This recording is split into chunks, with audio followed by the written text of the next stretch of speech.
we open our hearts to the wisdom, to the grace of the divine.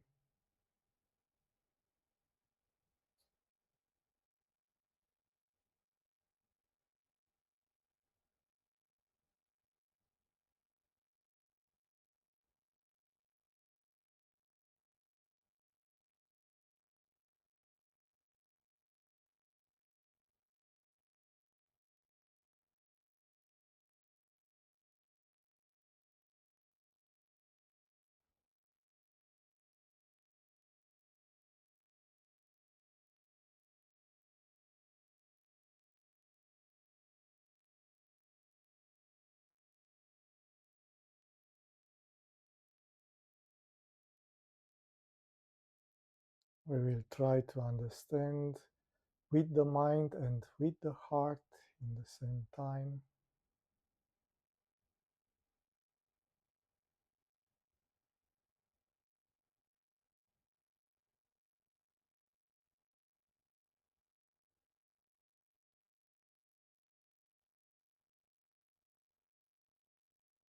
And now we are ready. Like I promised you last time, today we will speak a bit more about awareness of the breathing from the point of view of the Buddhism. Sure, it's not quite the traditional Buddhism, it's more like how we can use that teaching to help us to deepen our meditation. And for this, we will use a classical discourse of Buddha called Anapanasatti Sutta. The the short sayings about being aware of breathing. Anapanasati, which is the Buddhist term, the Pali term for this awareness of the breathing, it's present in more than one text, more than one Buddhist text. And there are a little bit of variations, but the actual technique is quite simple. It's very simple, yes. So the most common variant is like Buddha said, uh, when you are inhaling, you are aware that you inhale. When you are exhaling, you are aware that you exhale. So this is just quite simple, yes. Just be aware of the fact that you inhale, be aware of the fact that you exhale. It's so simple that the mind is a bit, but how can this help me? Because it's too simple, it's extremely simple. So, Buddha, in another discourse, in another speech, um, details a little bit the way in which this awareness of the breathing evolves as a technique, as a practice, and becomes quite uh, complex. And this is Anapanasati Sutta. For sure, the text is a bit longer than the things we will speak about, but the core teaching is about awareness of the breathing. And he practically divides this process, this um, process of awareness in 16 steps. And these 16 steps are more uh, divided in groups of four. So there are four groups or four steps. Yes, four times four means 16. And he starts with the body, then goes to the mind, and so it becomes more subtle the more we practice. And before we go to these steps, I don't know if we will speak about all the 16 steps today, because there are a lot, and maybe it's not so useful to just hurry to them. So we will take them step by step. Yes. So awareness of the breathing. When Buddha says, when you are inhaling, be aware that you inhale. When you are exhaling, be aware that you exhale. When we hear about this practice, usually what is happening is that our mind starts to tell a story about the breathing. So in our mind, it goes inhaling, exhaling. Now I inhale, now I exhale. How long I will do this? And the mind, surely, if we let her, will deviate to a story. Oh, it's so boring to just saying inhale, exhale. I can wait to finish, to go to, I don't know. So if we focus on the story about inhale and exhale, for sure the mind will wander and go away. So for this reason, in Buddhism, and we actually use this practice, we will use the awareness of the sensations that breathing is bringing us. So, for example, when we inhale, a classical way to be aware of this inhalation exhalation thing is to be aware of the sensations that appear in the nostrils. So trying to feel the air going through the nostrils like a sensation. And for sure, the sensation is very subtle. You know, when we try to just feel the air going to the nostrils, it's very, very subtle. If we want to make it obvious, we just inhale very deeply with sound. But this is not the purpose of this technique. The subtleness of the sensation will keep the mind very, very focused, and also will transition the mind from the physical to the subtle, because the sensation is so delicate and subtle. Then the mind becomes more aware of the subtle things, you know.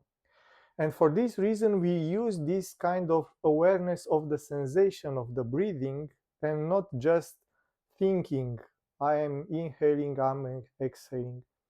For sure, in some Buddhist schools, they use this. When you inhale, say inhale. When you exhale, say inhale, exhale in your mind. But again, if you keep your mind active through this uh, saying, then it's very easy to mind for the mind to deviate, to create a story. Yeah, I'm inhaling, I'm exhaling. Maybe I'm not inhaling enough. Let's take a deep breath. But now maybe I don't exhale, and the mind will create the story. And again, for this reason, we want to use the awareness of the sensation of the inhalation, of the exhalation. And for sure, there are some subtle differences. When we inhale, the air usually it's a little bit colder than when we exhale, because for sure our body temperature is usually it's higher than the air in the room. The room is like 20 degrees and our body is 37 and 36 and something, and there is this kind of difference. But again, it's very, very subtle. You have to pay attention to be very aware to discern this difference, because it's very, very, very, again, it's very subtle. Yeah. But this is the start, being aware of this sensation. In Buddhism, they use this sensation on the nostrils. There is some physical significance, because in the nostrils there are some small hairs that are moved when we inhale and exhale, and there is some touching of the air to the nostrils that we can actually feel if we are uh, paying attention to this. Another classical sensation that we can use, actually we can use in Hridaya, because it will bring the mind into the heart, is the movement of the chest. When we inhale, the chest expands. It's again, I will repeat again and again this subtleness. It's a very subtle move. It's not like our chest is like a balloon expanding very much, but you can feel this expansion, contraction, expansion, contraction, and you try to feel it from the inside, not from the outside. For sure, you can put your hand and feel the ribs move in the rhythm of the breathing, but this is not the purpose of this practice. The purpose is to bring the mind into the heart and to bring the mind into the here and now. And another way that it's used usually in Buddhism, but we don't use it so much, is the awareness of the diaphragm. When we inhale, the diaphragm goes down and the belly goes a little bit out.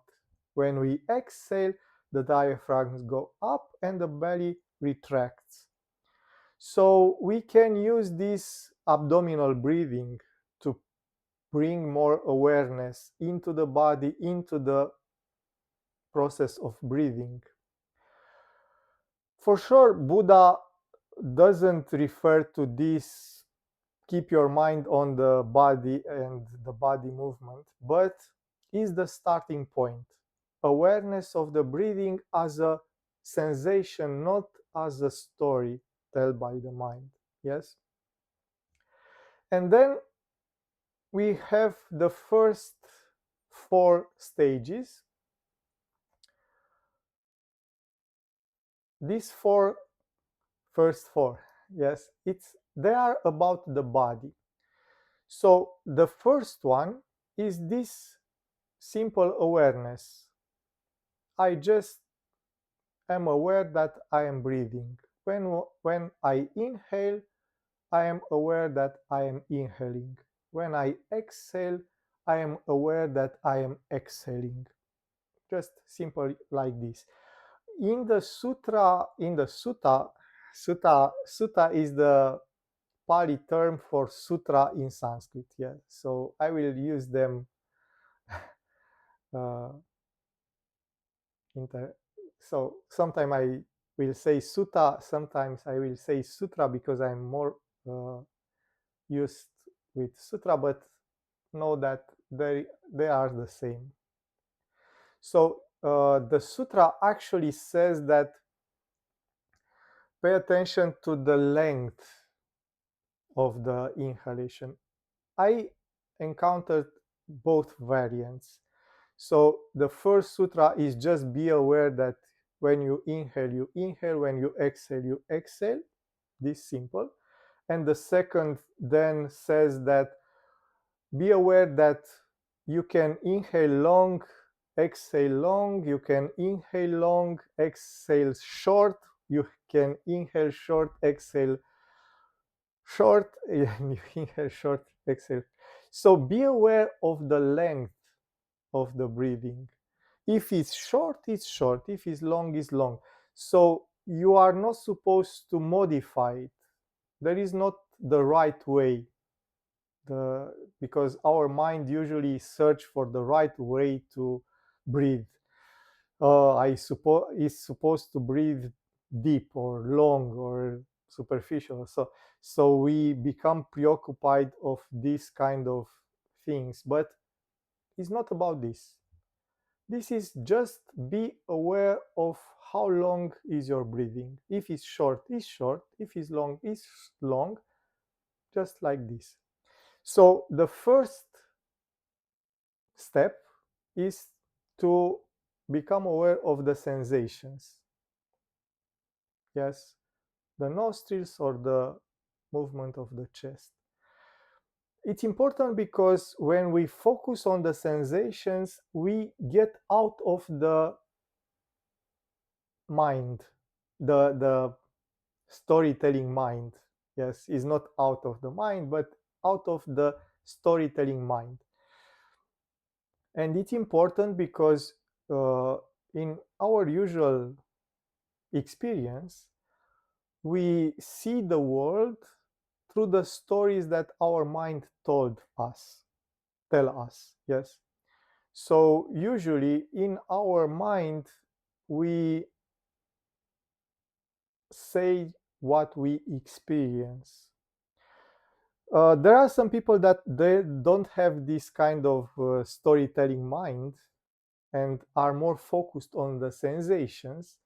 And maybe for those persons, it's more useful to to say the words that uh, they are not used to. But for the majority of people who have this storytelling mind, to get out of this habit, it's best to focus on the actual sensation, because this will bring the mind into the present. The sensation is here and now. The story can be a bit off. I cannot say inhale the moment I am inhaling. Usually I start to inhale and then I say I'm inhaling. I cannot do it in the same time with the saying. Yes, the saying it's a bit off in time. It's a bit after. And when the mind began to say the stories, this difference in time becomes more and more obvious, and we deviate into the future or the past or some other place which is not here, not now. Yes, it's in our mind. So for this reason, when we are aware of the sensation, of the actual sensation, our mind is focused on the now, on the present moment. And it's important to bring the mind here. And then after after a while, staying with the breathing, staying with the sensation, we can observe the breathing from the start to the finish. So when Buddha says, if the inhalation is long, be aware that inhalation is long. When the exhalation is long, be aware that exhalation is long. He doesn't say bring a timepiece and see how long is the breathing, and oh, my breathing is 10 seconds long. Whoa, good. My inhalation is 5 seconds, my exhalation is 25 seconds. Oh, good. It's not about this. It's about staying with the process. So if at first it's just about feeling the breathing, now you try to feel the breathing from the start to the finish. You understand the difference, yes? It's a bit different to just, okay, I am inhaling, okay, I am exhaling, or I am aware of the inhalation from the start of the inhalation to the finish of the exhalation. Then I am aware of the exhalation from the start of the exhalation to the end of the exhalation. The mind gets a deeper dimension of the time in this way, because if the mind is very agitated, the time moves fast. And you see, when you are with a lot of worries and such, the time is, you don't know where it has gone. At the end of the day, you say, I don't know where the day has gone. But if you are aware, the time tends to be, it not actually slows down, but is more full because you have more experiences. It can pass as fast as the agitated mind, but at the end of the day, you can say, oh, my day was like a century long because I have so much experiences. So when you start to pay attention to the breathing as a process with a start and with an end, then the time gets another dimension. So this is the second step. The first step is just be aware that you're breathing. You inhale, you are aware that you inhale. You exhale, you are aware that you exhale. The second step, stay with the breathing from start to finish. This will get you to the third step. The third step is it's when the things get pleasant and interesting, because you start to feel that you are not breathing just with the nostrils or with the chest. Your whole body is expanding and contracting with the breathing. You breathe with the whole body. And it's a very sweet sensation because you feel more alive. It's like you start to feel that your breathing is the life of the body, and it's in every cell. Is not just air moving through the nostrils or to the chest, but it's actually the body that communicates with the whole world through the breathing. And it's actually a very, very pleasant sensation. This, it's like your consciousness is expanding to embrace the whole body. It started with just nostrils or chest or air moving, but now is the body that breathes. So this is the third step, and this will get you to the next one, the fourth one, in which is the calming of the impregnation in the body. What is meaning? We learned about samskaras, those things that remain in your mind after uh, an experience. Yes, samskaras is this uh, impregnation, this mark that remains in your mind after you have an experience. So let's say you eat an ice cream and you feel the pleasure of eating ice cream, and this will remain something in your mind, like uh, a subtle trace.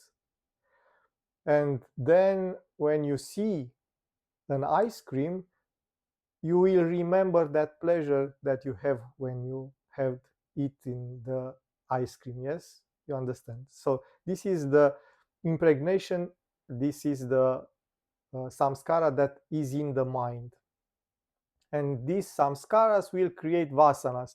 So if you eat ice cream today and it's good, it's a samskara. You eat ice cream tomorrow, is good, it's a samskara. Then you will feel, oh, I want some ice cream. This is vasana. Yes, this is the tendency towards that. And the mind function like this. Events let traces in the mind. These traces in the mind, these impregnations, will create tendencies for us. And these samskaras are called actually activators because they are activating our subconscious depending on the outside world. So, yeah, I see ice cream, I feel the desire for ice cream because in my mind there is this good taste and feeling about ice cream. You understand this process. But what Buddha says, the same process happens with the body. When I feel something, that something will uh, mark, will let a mark in our bodies. And we know that when we are stressed, we are contracted and we start to feel some pain in the body, and we need the massage to to get the pain out of our bodies. Yes. Or the same with the pleasure. If we feel some pleasure in the body, that remain like as a trace, as a mark in our bodies. So these are called kaya samskara. Kaya means body, samskara means this kind of impregnation, this kind of mark of trace. So what is happening in this fourth state, after we start to feel that we breathe with the whole body, the body starts to relax. And all these kaya samskaras, all these bodily impregnations start to dissipate. It's like a deep relaxation. But again, it happens after we start to feel that we breathe with the whole body.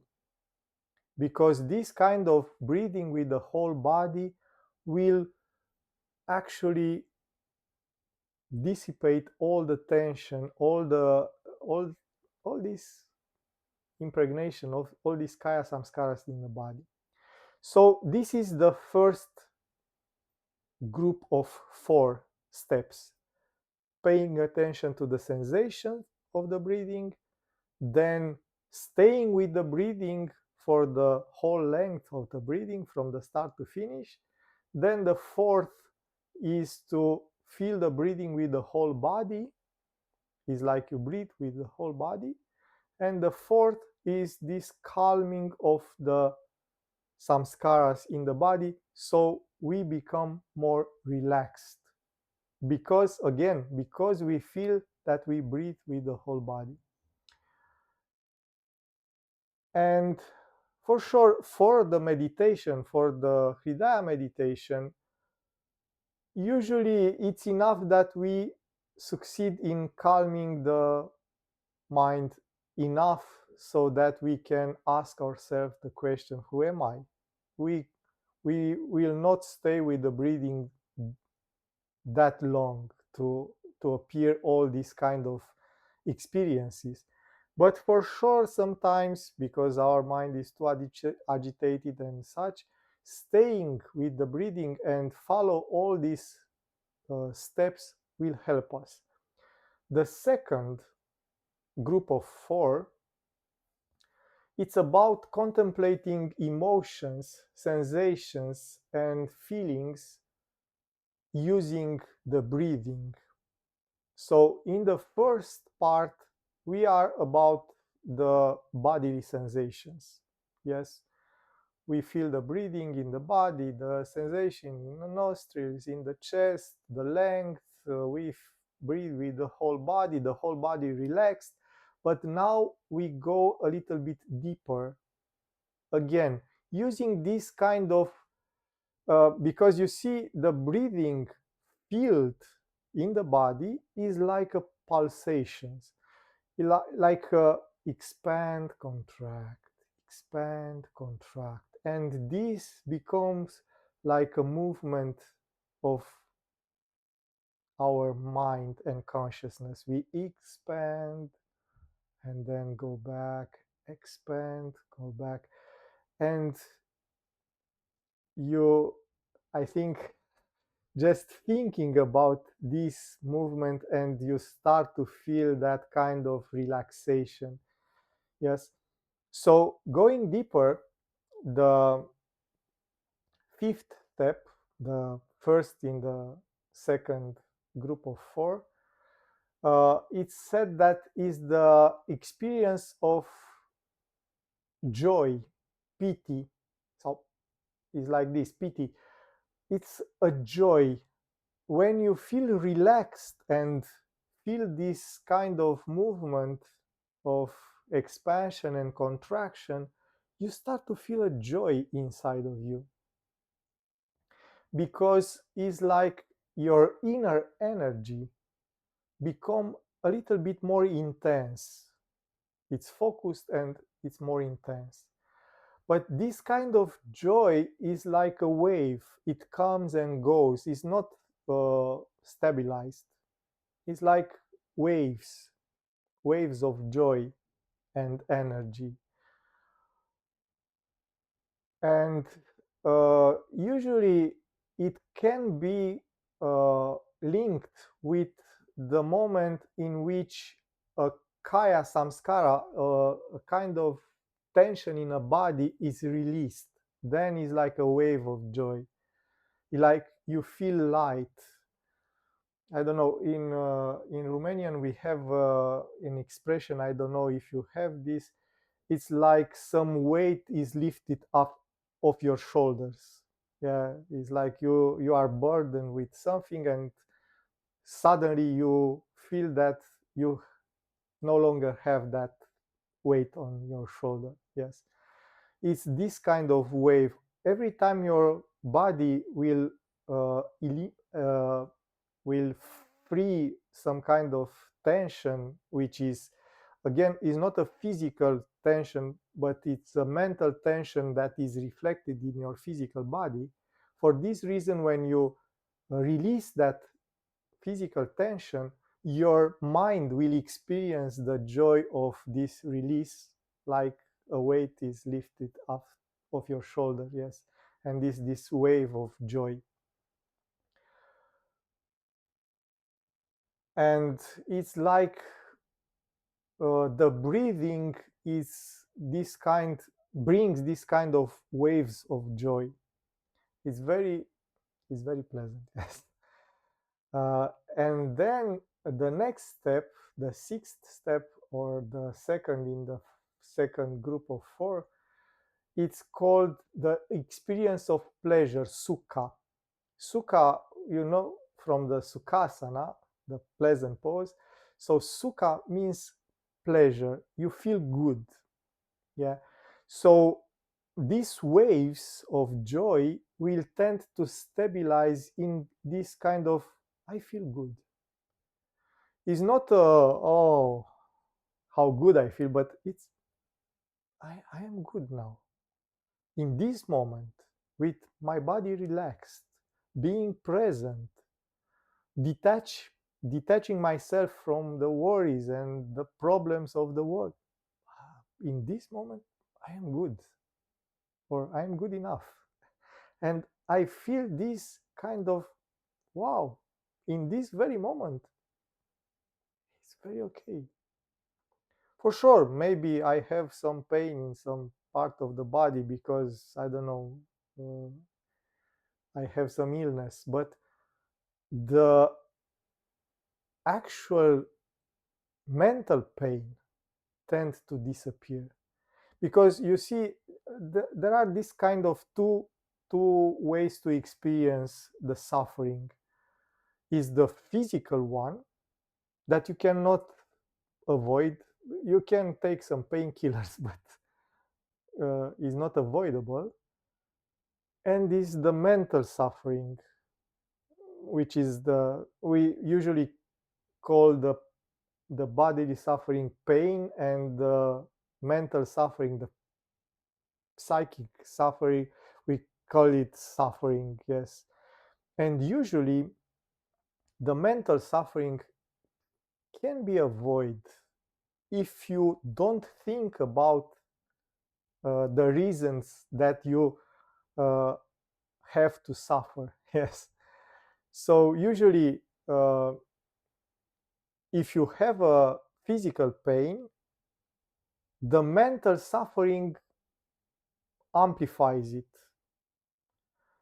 Yeah, because you think, oh, what, why am I suffering? Why am I feeling this pain? What have I done? Why me? Why now? All these kind of things that amplify that pain and make it worse. If you don't think about that pain so much, you feel it but don't think about it, then it's just a pain. The pain is just a way of the body to tell you something is not going very well in your body. It's not anything more. But your mind will make it like a drama, like, oh, you will die, you will suffer until you die. It's very bad. Yeah. So, what is happening when you bring the mind in the here and now is that you release this mental suffering. You don't think about your problems anymore because you are paying attention to the sensation of the breathing and the relaxation of the body. And even if there is some pain, if you don't let the mind go into the drama mode and try to make it a problem, then it's just a pain. It's there, but it's not everything, it's not all the experience. Yes. So this is sukha, the pleasant feeling of the existence, which is more stable now from the first part when was in waves coming with the breathing. Now is like the background of the experience. And in this, we will experience the chitta samskara, the impregnation, the traces that are in our minds, because we will start to be aware that we tend to be attached of this pleasant feeling, and we become afraid that it will go away. So we start to be aware of this kind of, oh, I feel so good now and I don't want to go away.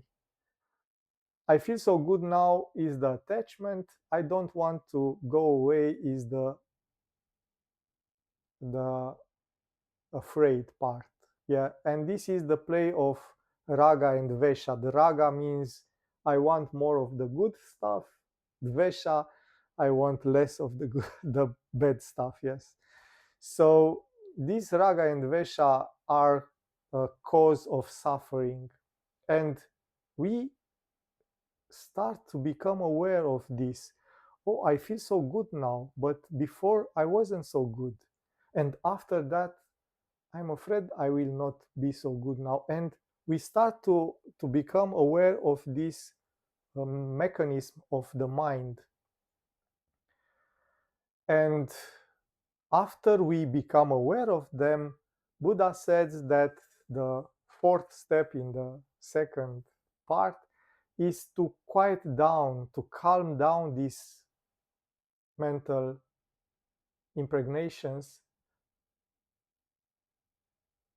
because we start to feel that we are more than this oscillation between pleasure and pain, between uh, happiness and suffering. We start to feel that all these things come and go, and this is their nature, to come and go. We will not keep them. We cannot keep them with us, the pleasant things, we can keep we can't keep them away from us, the unpleasant things. They come and go, both of them. So in the fourth state, again, keep keep the breathing. Yes, we keep this kind of calmness of expanding and contracting with the breathing, but we feel this balance, this inner equanimity, equality, that yes, I am still here. The pleasure will come and go, the suffering will come and go, but I'm still here. Yeah. And I think we will stop here. Yeah, because there is a lot of information to process, and I think today in meditation we will try to remember all these steps, even if we cannot actually do them. Maybe we are not there yet. We still have to acquire some experience and knowledge, but we will try at least to use our intuition to feel how it's supposed to be. Yes, don't focus on the story again, but try to feel it. How how can it be? How can it be to feel the joy coming in waves, and my body becoming relaxed with the breathing, or feeling that this very moment is okay, it's good enough, and so and so. And then the next week we will speak about the next 8 parts.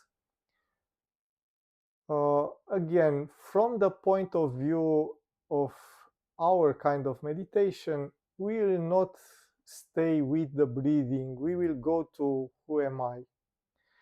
But sometimes, yes, we will need this kind of just stay there and follow the breathing to be more relaxed, to release some pain from the body or from the mind.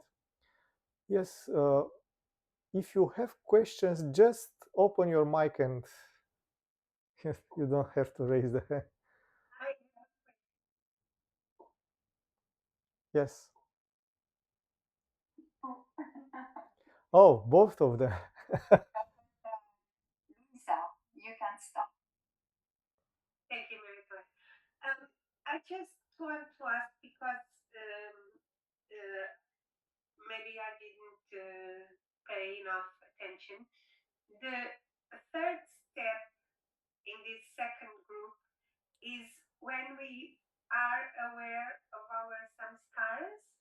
Yes, but in this instance, is more about we are aware that we enjoy the pleasant feeling and we want to keep it, and we are afraid that we will lose it. And in meditation, usually we will have this kind of experience. We start to feel good, but then the next minute we will start to feel afraid that, oh, we'll go away and I will go back to the way things were before and such. And being aware of this attachment and uh, displeasure and uh, uh, fear that we have that we will lose the good state will help us to go the next step, in which, okay, but I was here before this and I am here after this, and uh, i'm I'm different from this coming and goings of this. Yeah. uh, at Shaivis in autumn, we spoke about that method, that technique of being aware of the samskaras and being aware that all these kind of impressions that remain in our mind are nothing more than consciousness.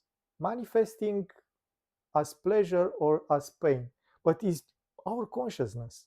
Our consciousness that takes the form of the pleasure when we feel good and takes the form of the pain when we are not feeling good. But it's just our consciousness. Yeah, the feelings come and go, but we are, and in this way we become more balanced because we are not going with the pleasure or going with the pain. We stay in our center. Yeah. So the third step is to be aware of this attachment to the pleasure and fear of the pain. And the fourth is okay, but I'm beyond all this. I'm not pleasure, I'm not pain. Yeah, maybe my consciousness takes the form of the pleasure for a moment and then the form of the pain for a moment, but my consciousness is so much more and is all this and more. So I'm not afraid anymore and I'm not attached anymore. Abhinavagupta has a whole poem that is, do not become attached but do not reject also. So being in the middle. Yeah. So next question. It's about the same step. It was about raga and vesha. So raga is the attachment of the pleasure to the pleasure, Yes, yes. and vesha the fear of the pain. Is the rejecting of the pain. Rejecting. Uh, Raga means attraction, dvesha means repulsion. I reject, I don't want to.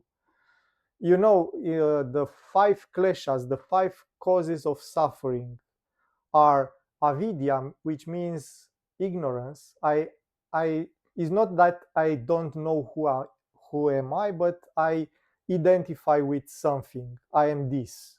So this is avidya, this is ignorance. I identify with this. Yeah, we live in the times of identifying. I am identifying with this. That means that I am this, or this is the core of ignorance. Yes, when you take an identity. So this is the first cause of suffering, the first klesha, and the most important is the root of all the other uh, ways to suffer. Then we have the asmita, the sense that uh, it's called ego, but it's more the sense of difference. I am this, and uh, those are not me. So I is the sense of duality. Yeah, I am all this, and everything is the other. Everything is other. So we create this duality between me and the other. So this is the second step in the kleshas, in the suffering, because when I say I am this, then this is meaning that I am not that, and I create the duality between this and that. This I am, this I am not. Yeah. And then because of this identification with something which is limited, I become to feel inside that I am not complete. I am partial. I am just a part of. And this creates an inner feeling of something is missing. Yeah. And I become to search, I start to search for what is missing for me to become whole again, to feel whole again, to feel complete again. Yeah. And this creates raga, this creates desire, attraction. Maybe if I have a partner, I will feel complete. Maybe if I have a job, I don't know what kind, I will feel complete. Maybe if I have a phone that is an iPhone, I don't know, I will feel complete. and I start to accumulate things that I call them mine. So me and mine is what defines me. But usually that feeling that I am not complete doesn't go away. I can have billions of dollars or billions of houses or billions of partners, but that inner feeling of I am not complete doesn't go away, because again it starts with I am just this and I'm separate from the rest of the world. Then I am not complete. Yes. And then appears the fear. Okay, I am this, but if something will be taken from me, I will feel less. I will feel smaller. Then I am afraid that I will lose something. I will lose my partner, I will lose my job, I will lose my television or something. Yes. So this is dvesha. I reject all the situations that make me feel less. And for sure, it's not about things. It's about also about uh, what I feel. I am feel good. I am feeling good, and if that person come will make me feel not good, then I reject that person. And my uh, good feeling it's dependent on the how it's outside. And this is raga and vesha. I run towards something and I run from something. Yes, it's this kind of uh, the life usually is like this. I want something and I make some efforts to achieve that, but I am afraid of something and I make all the things possible that I will not encounter that situation. And for sure, the fifth cause of suffering is called abhinivesha, which means the fear of death.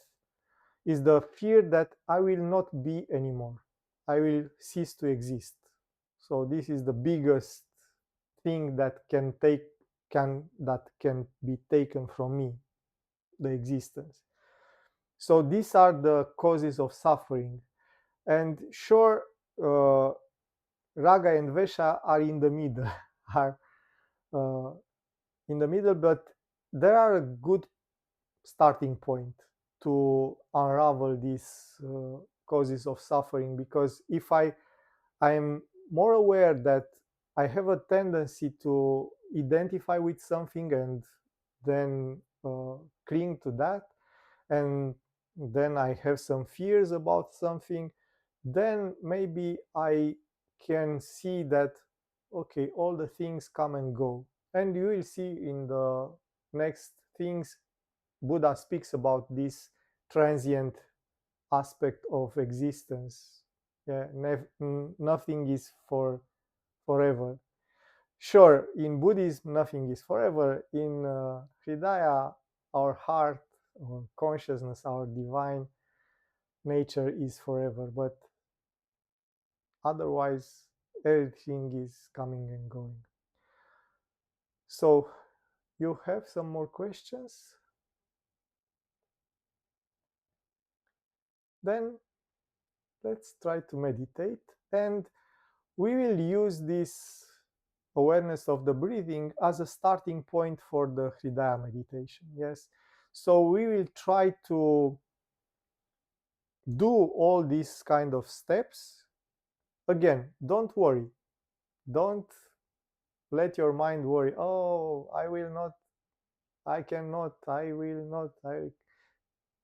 It's not about this. It's just use your intuition to try to understand how how does it feel? How you can feel that? Even if you will not be perfect, it's enough to gain some insight and experience. Yes. So let's meditate. We'll Get in a comfortable position with the back straight.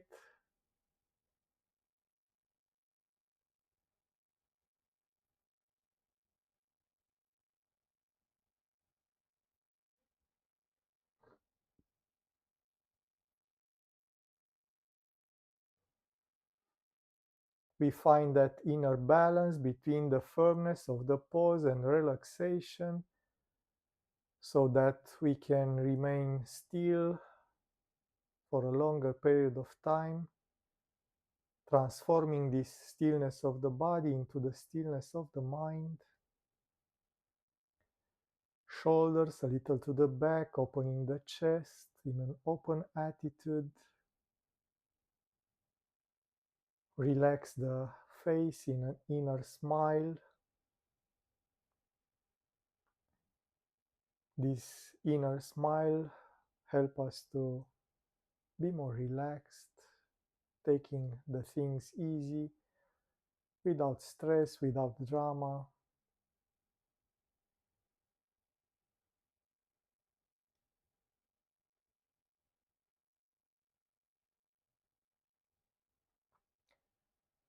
And now we will do the first step, which is just focus on the sensations that you feel when you inhale, when you exhale. We will start with the nostrils.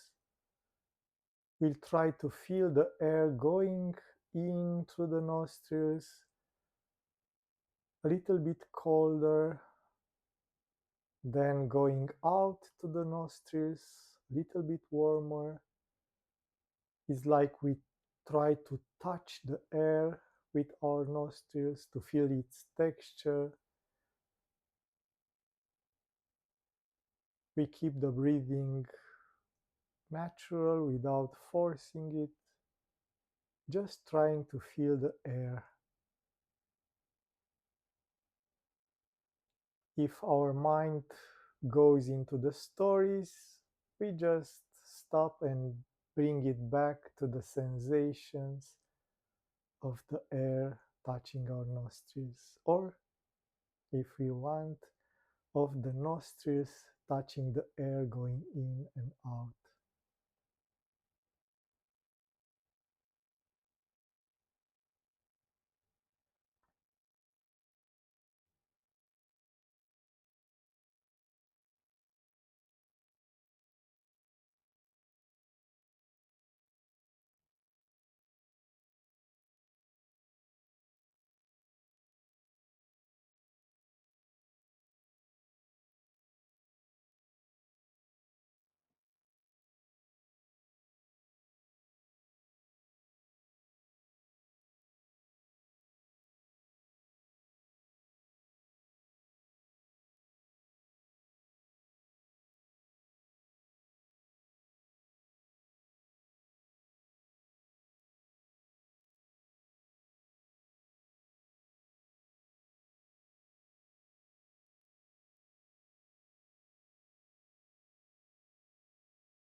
And now we'll go to the second step, trying to remain with the breathing from the start to the finish.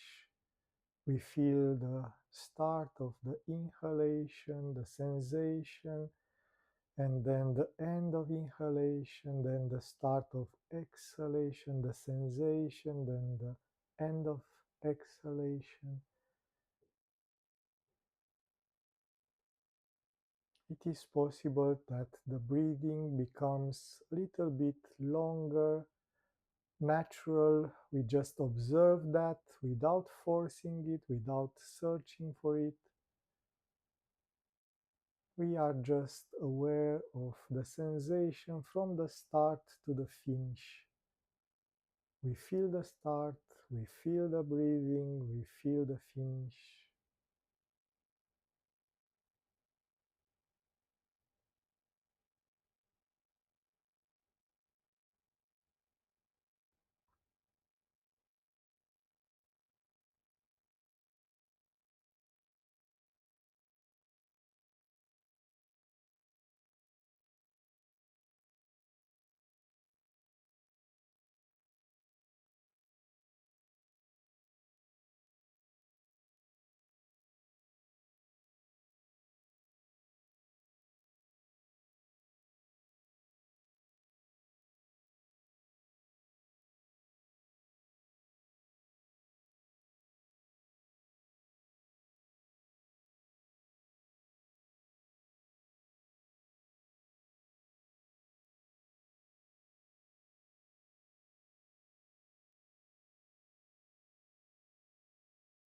We move now our awareness into the middle of the chest.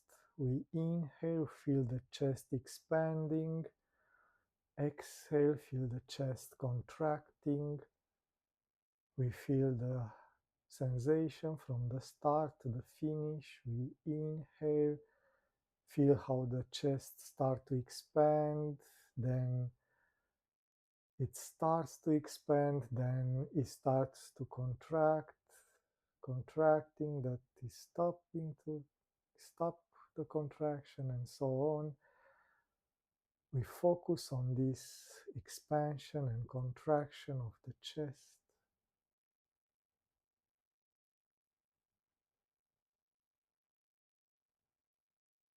The sensation is very subtle. We feel it from the inside.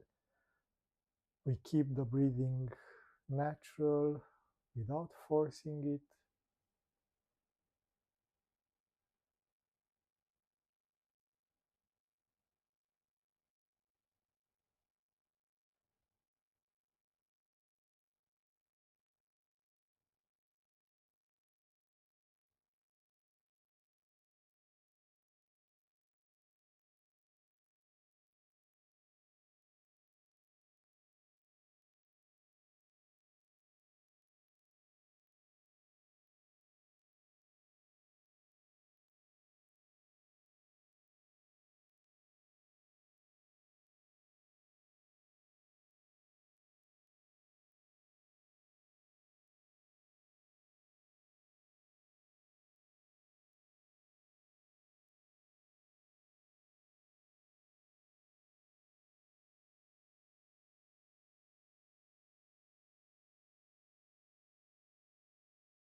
And now we expand our awareness to the whole body. It's like when we inhale into the whole body. When we exhale from the whole body. We feel this expansion and contraction happening with the whole body.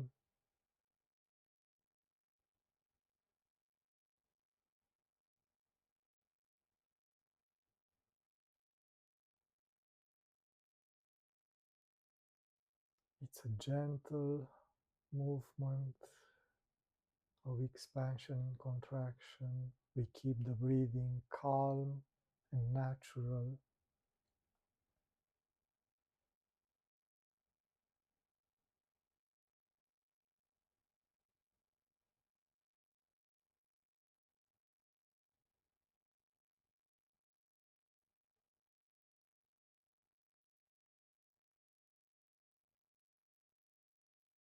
As a result, the body becomes more relaxed. We release all the tensions, those kaya samskaras, those imprints, those impregnations in the body. If we feel some tension, we can breathe into the tension and then exhale from that tension, feeling this gentle pulsation, this gentle movement everywhere in the body, relaxing.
And now we will focus on those waves of joy.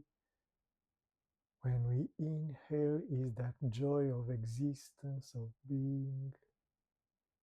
When we exhale, is the releasing of the tension from the body. We inhale joy, exhale tension or stress.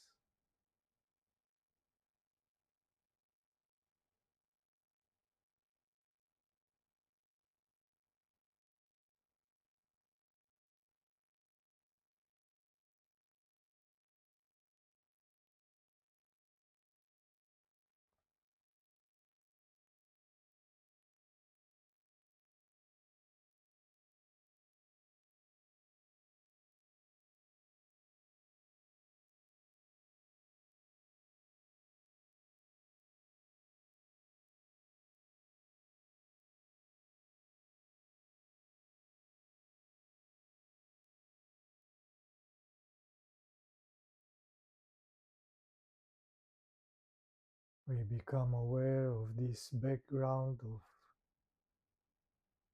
pleasure, of sukha. Here and now, everything is just fine, okay, good enough.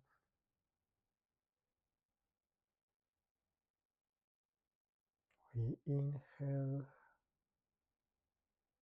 joy, exhale, surrender into that joy.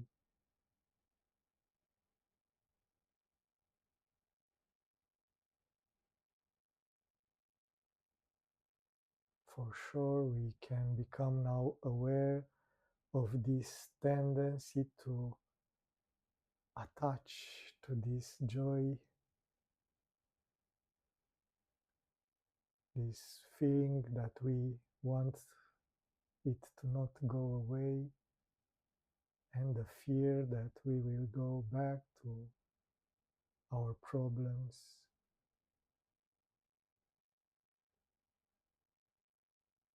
And this will allow us to center ourselves in the consciousness, that pure awareness, that space of quietness that is in our hearts.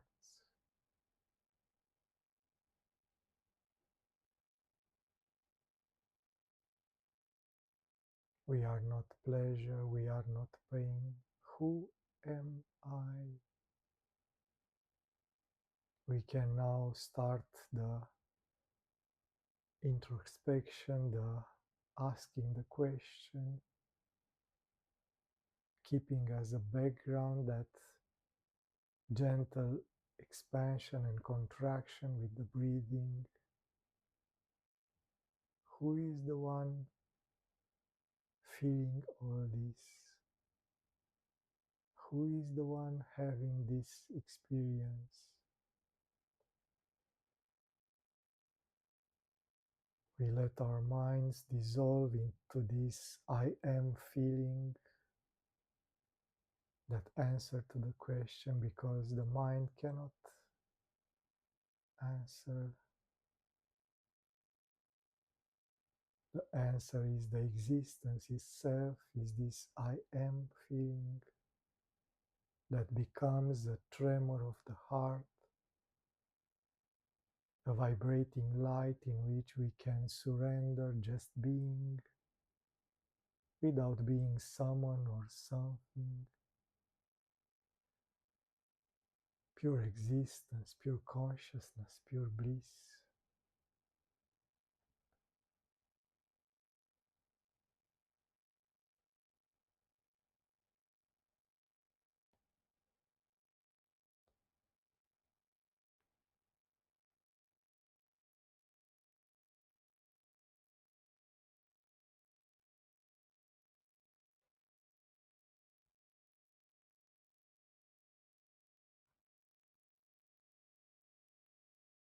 If our mind is becoming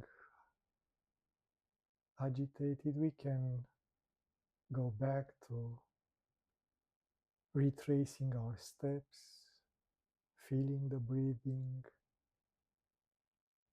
stay with the breathing, breathing with the whole body, calming and releasing the kaya samskaras, the impregnations in the body, feeling the waves of joy with each breathing, dissolving them into the pleasure of existence,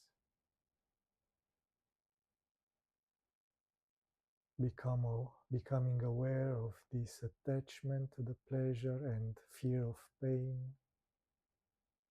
and then dissolving this into the pure awareness of the I am feeling.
keeping the awareness of this pure I am feeling, we get back to this world, gently opening the eyes.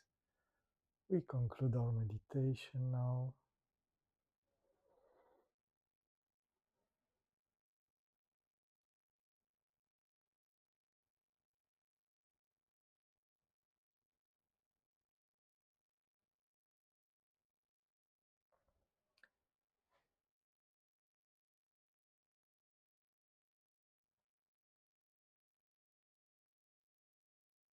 And I wish you a beautiful evening and see you next time.